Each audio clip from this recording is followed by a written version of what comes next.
Matapos ang ilang taong pagtatago, bumagsak na sa kamay ng mga otoridad ang dating pulis at most wanted kidnapper na si Alexander Embuscado Pangilinan.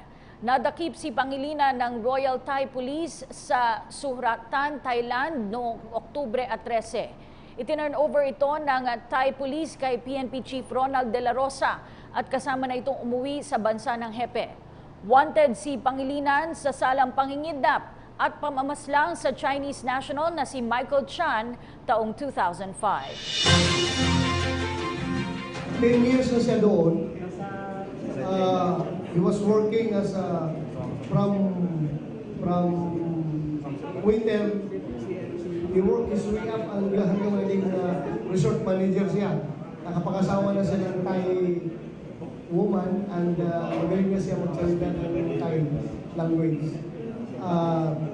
Nung nagbigay tayo ng red notice sa Interpol, yung Interpol naman nag-order doon sa Royal Thai Police and finally nakuha siya while nandun tayo sa